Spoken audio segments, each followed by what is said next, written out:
नमस्कार बच्चों, Isha classes online education में आपका एक बार फिर से स्वागत है। देखिए बच्चों, अभी हम लोग 11th क्लास के अंदर जो पद भाग है उसे पढ़ रहे थे।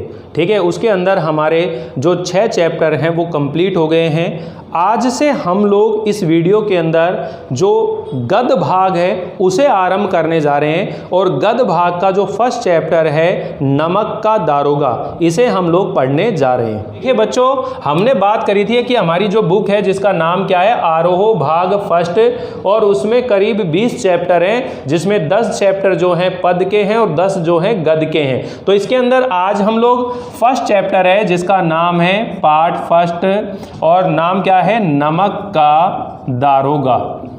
नमक का दारोगा, और इसके जो लेखक हैं वो हैं प्रेमचंद।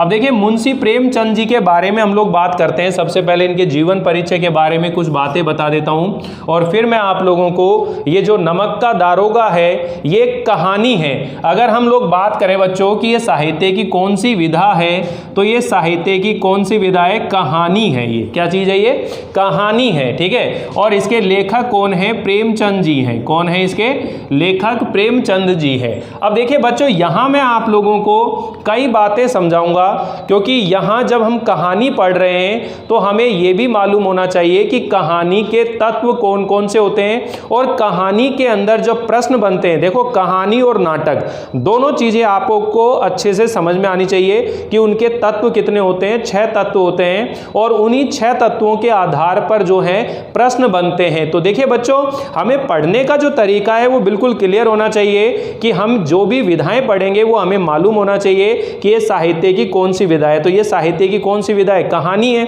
लेकिन इनके बारे में हम लोग बाद में चर्चा करेंगे।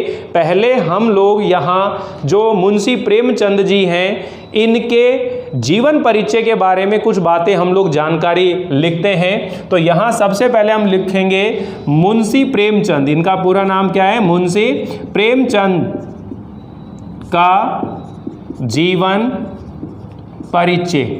मुंशी प्रेमचंद जी का जीवन परिचय हम लोग यहाँ पढ़ रहे हैं। ये तो आपको मालूम ही है कि जो मुंशी प्रेमचंद जी हैं उनका जीवन बहुत ही अभाव में, बहुत ही कष्टों में व्यतीत हुआ था। ठीक है, तो अगर हम लोग बात करें कि इनका जन्म कब हुआ, कहाँ पर हुआ, तो देखिए इनका जन्म 1880 ईस्वी में उत्तर प्रदेश के वाराणसी के पास। यानी कि अगर हम लोग इसकी बात करें कि इनका जन्म कब हुआ, तो सन 1880 ईस्वी में ये उत्तर प्रदेश के अंदर वाराणसी, क्या नाम है, वाराणसी जिले के अंदर, और एक लमही गांव है। कौन सा गांव है, लमही गांव के अंदर इनका जन्म हुआ।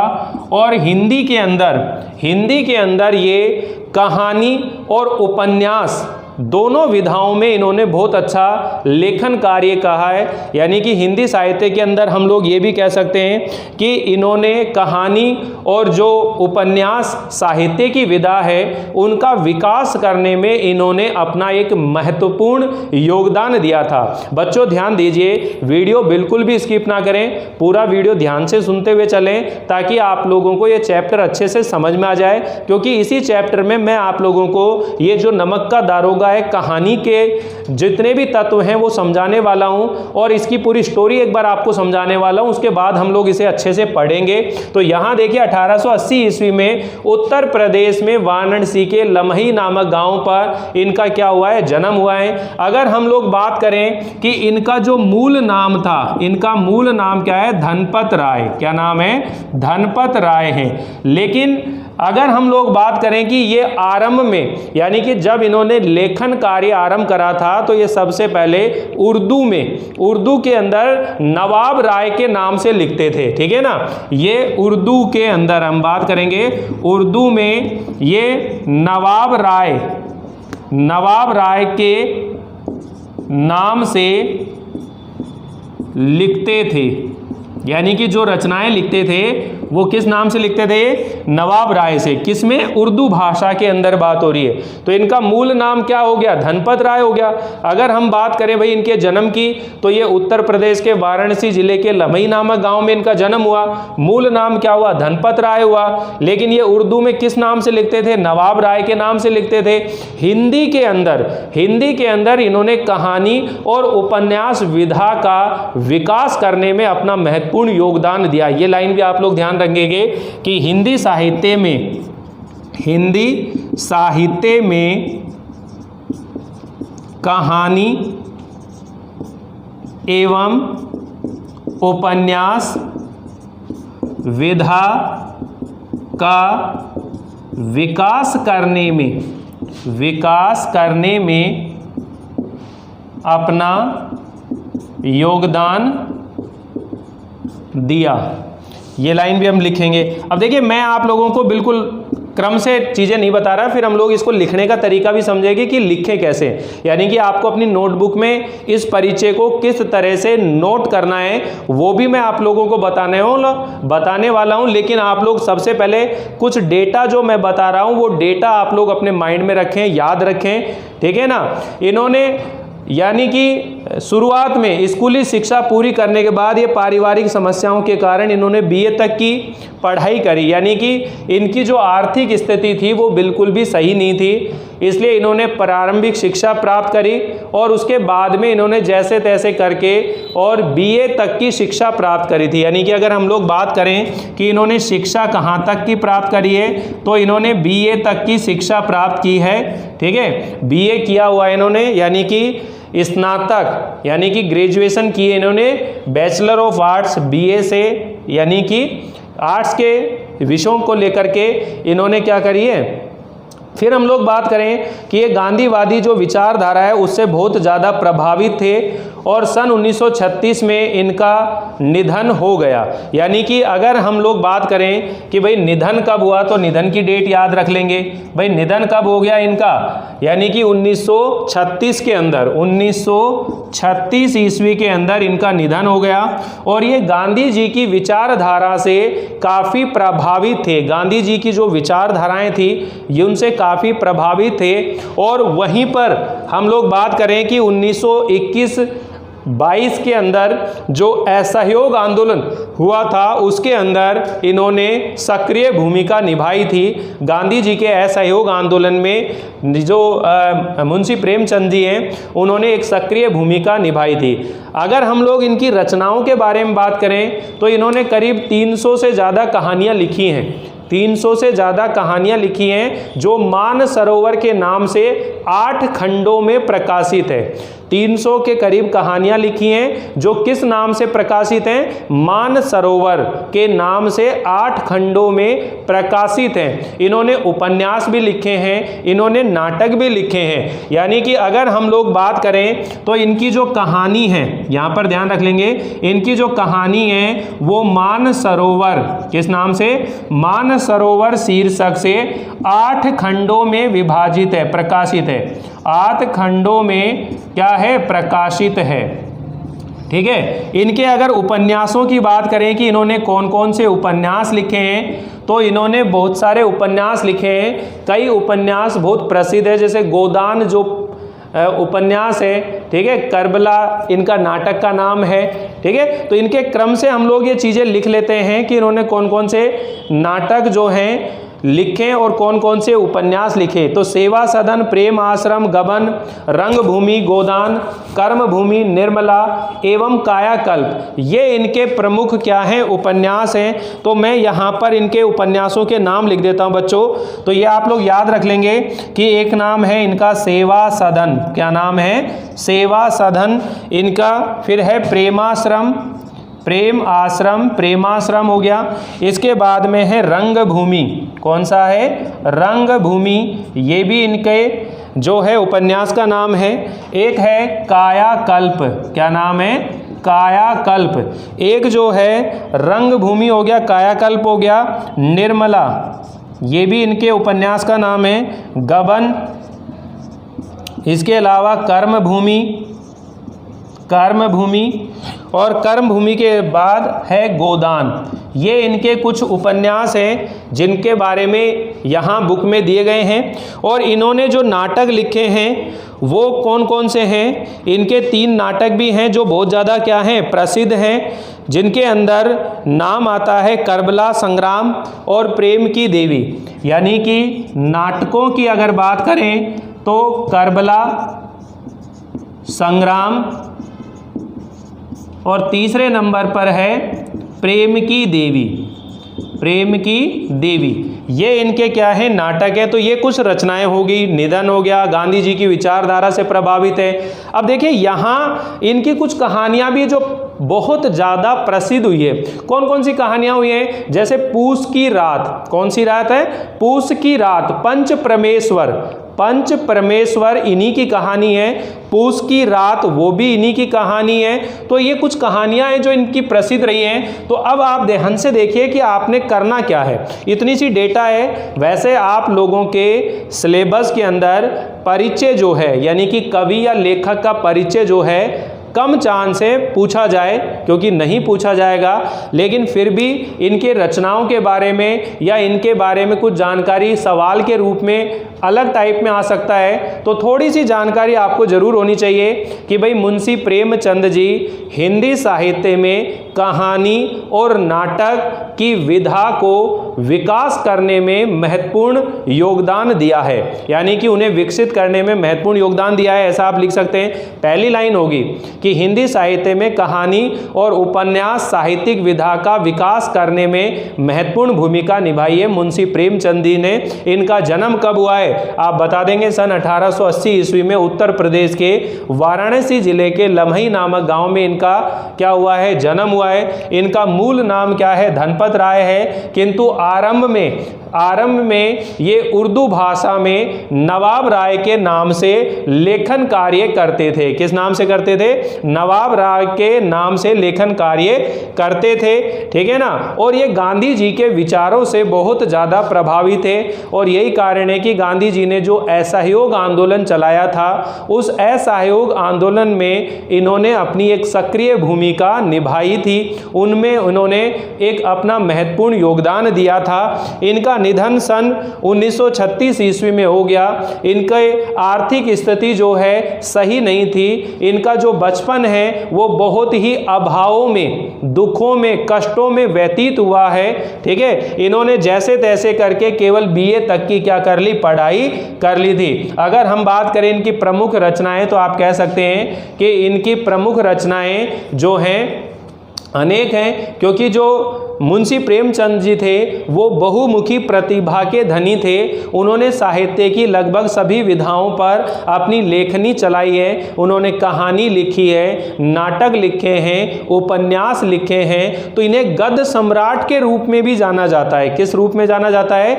इन्हें हिंदी साहित्य में गद्य सम्राट के रूप से नाम से भी इन्हें जाना जाता है। तो हम कह सकते हैं कि इनकी जितनी भी कहानियाँ हैं, यानी कि इन्होंने करीब 300 के करीब लगभग 300 कहानियां लिखी हैं, जो मानसरोवर शीर्षक से, मानसरोवर नाम से 8 खंडों में क्या हैं, प्रकाशित हैं।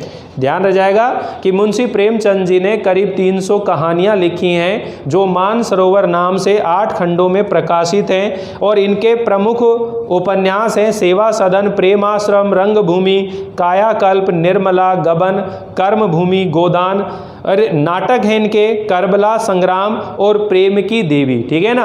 और इनकी कई जो हैं प्रसिद्ध कहानियां भी रही हैं। पंच परमेश्वर है, पूस की रात है, ठीक है, कफन है। ये इनकी क्या है, एक प्रसिद्ध कहानियां भी रही हैं। तो इस तरीके से आप लोग ये जीवन परिचय के बारे में आप लोग लिख सकते हैं। ध्यान रख लेना बच्चों, सबसे पहला काम होगा जब हम लोग चैप्टर पढ़ रहे हैं तो उस कवि या लेखक का परिचय नोट करेंगे। तो आप जब अपनी नोटबुक में लिखना आरंभ करेंगे तो सबसे पहले ये चीज़ ध्यान रख लेना बच्चों, आपको अपने होमवर्क के रजिस्टर के अंदर सबसे पहले जो भी पाठ पढ़ेंगे उस कवि का या लेखक का जो परिचय है वो हम लोग इस तरह से नोट करेंगे।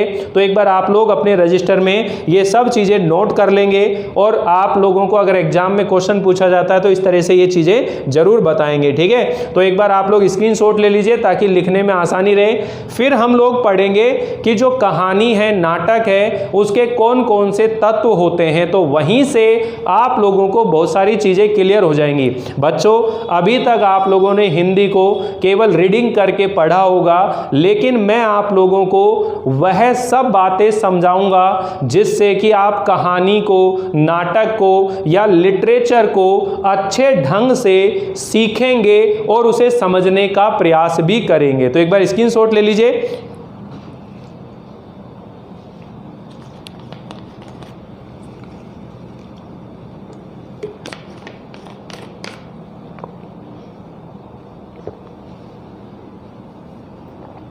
तो बच्चों देखिए, किसी भी कहानी और नाटक को समझने से पहले उसके तत्व जरूर समझ में आने चाहिए। कहानी या नाटक के तत्व, ठीक है। कहानी या नाटक के 6 तत्व होते हैं। कितने तत्व होते हैं? 6 तत्व होते हैं, ठीक है। बोर्ड में क्वेश्चन भी पूछा गया है, कहानी या नाटक के कितने तत्व होते हैं। तो कहानी या नाटक के 6 तत्व होते हैं, इनको समझिए। देखिए, सबसे पहले नंबर पर जो बात आती है बच्चों, वह होता है कथानक। क्या चीज़ होती है? कथानक होता है। इस कथानक को ही हम लोग ये कह सकते हैं कि ये विषय वस्तु होती है। क्या चीज़ होती है? विषय वस्तु होती है। दूसरे नंबर पर अगर हम बात करें तो वह होता है देश काल। क्या चीज़ होती है वो? देश काल, यानी कि वातावरण की बात होगी। देश काल का मतलब क्या है? वातावरण है। तीसरे नंबर पर हम बात कर रहे हैं पात्र या फिर चरित्र चित्रण। पात्र या फिर चरित्र चित्रण। चौथे नंबर पर अगर हम बात करेंगे तो वह होगी उनकी वेशभूषा। क्या होगी? वो है उनकी वेशभूषा।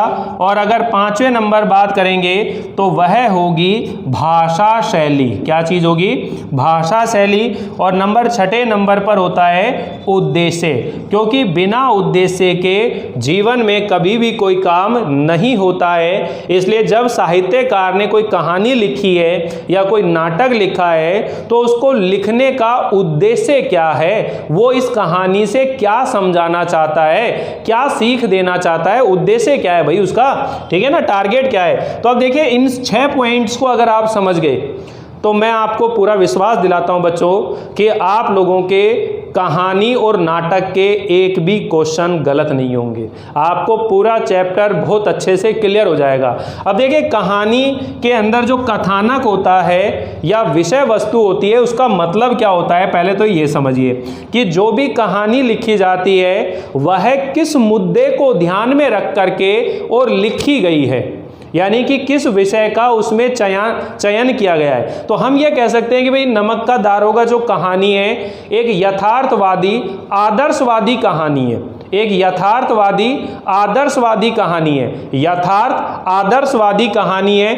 और इसके अंदर उन्होंने क्या बात बताई है कि किस तरह से एक नमक के ऊपर, यानी कि आज़ादी से पहले 1930 की बात हो रही है, 1930 के अंदर गांधी जी ने दांडी यात्रा करी थी, आपको ध्यान हो तो, नमक का कानून तोड़ने के लिए। यानी कि नमक का दारोगा, ये जो टाइटल है, इसके ऊपर भी हम लोग बात करेंगे कि भाई नमक का दारोगा मतलब क्या है, ये शीर्षक क्यों दिया गया है इस कहानी के अंदर, ये टाइटल क्यों दिया गया है। इस तरह से हम लोग चर्चा करते हुए इस चैप्टर को अच्छे से पढ़ते हुए चलेंगे बच्चों।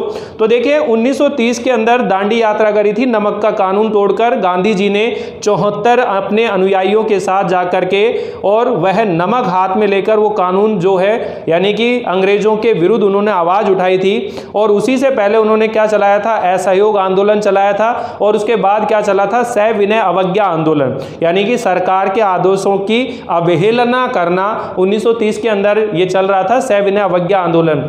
तो ये जो बात है नमक का दारोगा, यानी कि उस समय आज़ादी से पहले नमक के ऊपर क्या लगता था? टैक्स लगता था, कानून लगा हुआ था। यानी कि सरकार की मर्जी के बिना नमक का उपयोग आप नहीं कर सकते, और उस नमक के उपयोग के लिए आपको क्या देना पड़ेगा?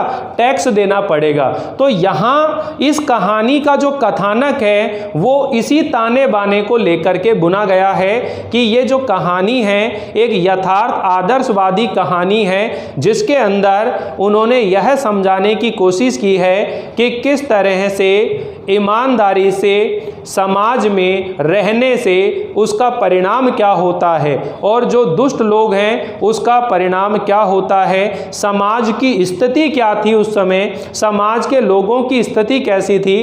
तो ये सब चीज़ विषय वस्तु के अंदर या कथानक के अंदर लिखा जाता है। फिर देश काल की बात आ रही है, तो देश काल मतलब वातावरण। ये कहानी किस वातावरण में लिखी गई है, ये कहानी यानी कि उस समय की है जब 1930 से पहले की बात हो रही है, ठीक है। वो देश काल है, वो समय, और कहाँ की घटना है, ये अपने भारत की घटना है, ठीक है। यमुना नदी के किनारे मुंशी वंशीधर की नौकरी लग जाती है, ठीक है। तो वहाँ ये देखिए, ये कहानी जो वातावरण है इसमें सीन का जो दृश्य होता है वो चीज़ आपको ध्यान होने चाहिए। फिर हम लोग बात करेंगे पात्रों के बारे में। तो इस कहानी के अंदर दो पात्र मुख्य हैं, दो पात्र जो हैं वो मुख्य हैं बच्चों। एक तो है मुंशी वंशीधर, कौन है, वंशीधर, ठीक है। और एक जो है वह है पंडित आलोपी दिन, कौन है, पंडित आलोपी दिन। ये दोनों पात्र हैं और इन्हीं पात्रों से ये कहानी जो है आगे बढ़ती है।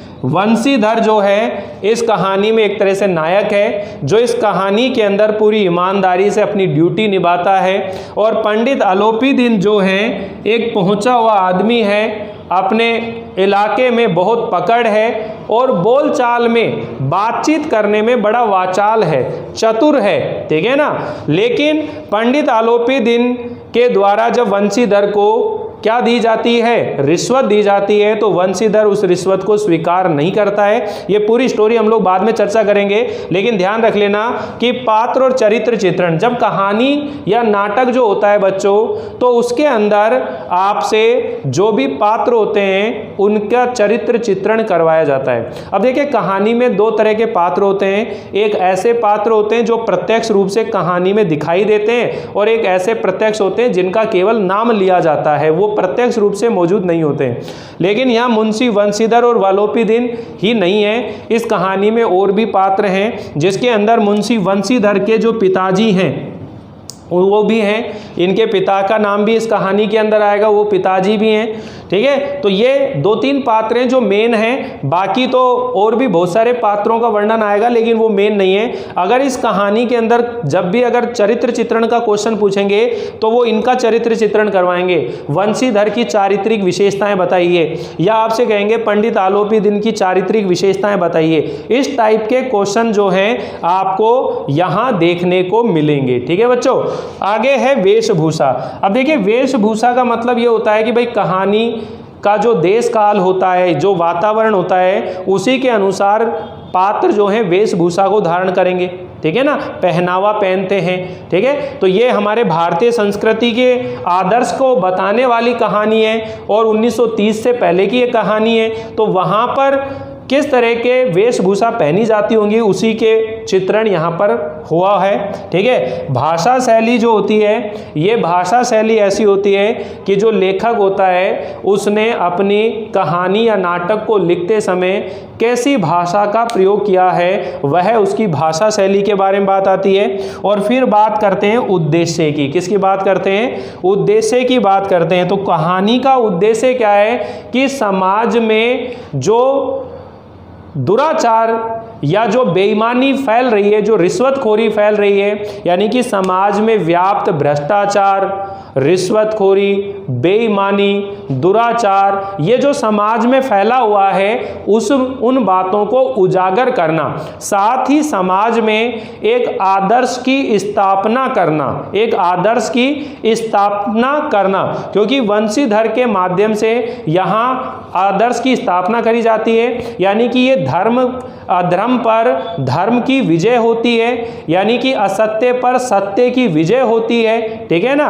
क्योंकि पंडित आलोपी दिन न्यायालय में जब पेश किए जाते हैं तो वह अपने धन बल पर क्या हो जाता है, न्यायालय से छूट जाता है, लेकिन वास्तव में वंशीधर को अंत में अपनी सच्चाई का प्रतिफल मिलता है, और जो वंशीधर है उसे अपनी जायदाद का एक स्थायी मैनेजर क्या कर देता है, नियुक्त कर देता है। तो ये जो कहानी है वो इसी ढंग का इसका उद्देश्य है कि समाज में किस तरह से आदर्श को स्थापित किया जाए, ठीक है। तो ये कहानी का उद्देश्य हो गया, और शिक्षा भी क्या मिलेगी, प्रेरणा क्या मिलती है, उसके बारे में आपको बात मालूम होनी चाहिए, क्योंकि अभी हम चैप्टर पढ़ेंगे, फिर हम लोग इन्हीं चीज़ों के ऊपर वापस से चर्चा कर सकते हैं कि भाई इस कहानी का बताओ कथानक क्या है, या इसका देश काल या वातावरण क्या है, या इसके अंदर कौन कौन से पात्र हैं, चरित्र चित्रण, वेशभूषा कौन सी है, भाषा शैली कौन सी है और उद्देश्य क्या है, इनके बारे में भी हमें जानकारी होनी चाहिए। ठीक है, तो एक बार आप लोग इसी ढंग से इसको स्क्रीनशॉट ले लीजिए,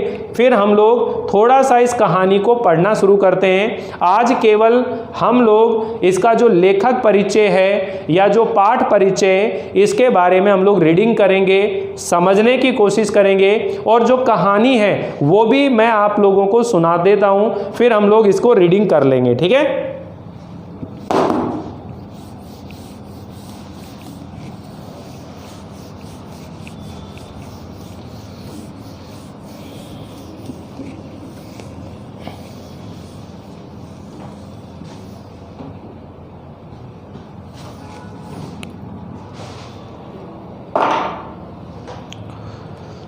अब सभी बच्चों अपनी अपनी बुक निकाल लीजिए एक बार, और मैं जो बात बताता चल रहा हूँ उसे आप लोग नोट भी कर लेंगे। आप पेन या पेंसिल अपने साथ रखें, अपनी बुक निकाल लें। सबसे पहले देखिए, प्रेमचंद जी का भी जो जीवन परिचय बताया है उसे हम लोग रीड कर रहे हैं कि प्रेमचंद जी का जन्म 1880 ईस्वी में कब हुआ था? बनारस में लमही नामक गांव में हुआ था, यानी कि वाराणसी जो है उसी को बनारस भी बोला जाता है। तो बनारस के लमही नामक गांव में हुआ था, और इनका जो मूल नाम है वो क्या है? धनपत राय। क्या नाम था? धनपत राय था। प्रेमचंद जी का जो बचपन है वो बहुत ज़्यादा अभावों में बीता, और इन्होंने शिक्षा जो है केवल बीए तक की ही की थी। उन्होंने शिक्षा विभाग में नौकरी की, परंतु असहयोग आंदोलन में सक्रिय भाग लेने के लिए सरकारी नौकरी से क्या दे दिया? त्याग पत्र दे दिया, और लेखन कार्य के प्रति पूरी तरह समर्पित हो गए। सन 1936 में इस महान कथाकार का क्या हो गया? देहांत हो गया, मृत्यु हो गई। प्रेमचंद जी की कहानियाँ मानसरोवर के 8 भागों में संकलित हैं। मैंने बता दिया कि इन्होंने करीब 300 के करीब कहानियाँ लिखी हैं, जो मानसरोवर नाम से 8 खंडों में प्रकाशित हैं। सेवा सदन, प्रेमाश्रम, रंगभूमि, कायाकल्प, निर्मला, गबन, कर्मभूमि, गोदान इनके प्रमुख उपन्यास हैं। और इन्होंने हंस, जागरण, माधुरी आदि पत्रिकाओं का संपादन भी किया था।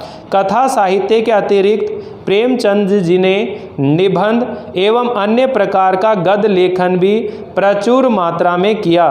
प्रेमचंद साहित्य को सामाजिक परिवर्तन का एक सशक्त माध्यम मानते थे, यानी कि प्रेमचंद जी कहते थे कि साहित्य से समाज में बदलाव लाया जा सकता है, समाज को परिवर्तित किया जा सकता है। उन्होंने जिस गांव और शहर के परिवेश को देखा और जिया, उसी की उन्होंने अभिव्यक्ति उनके कथा साहित्य में मिलती है। किसानों और मजदूरों की दयनीय स्थिति, दलितों का शोषण, समाज में स्त्री की दुर्दशा और स्वाधीनता आंदोलन आदि उनकी रचनाओं के मूल विषय हैं। प्रेमचंद जी के कथा साहित्य का जो संसार है वो बहुत बड़ा है, बहुत व्यापक है। उसमें मनुष्य ही नहीं बल्कि पशु पक्षियों को भी अद्भुत आत्मीयता मिली है। बड़ी से बड़ी बात को वो बिल्कुल सरल भाषा में सीधे और संक्षेप में कहना प्रेमचंद जी के लेखन की प्रमुख विशेषता है, यानी कि वह बड़ी से बड़ी बात को भी बड़े आराम से, बड़े आसानी से कह देते हैं।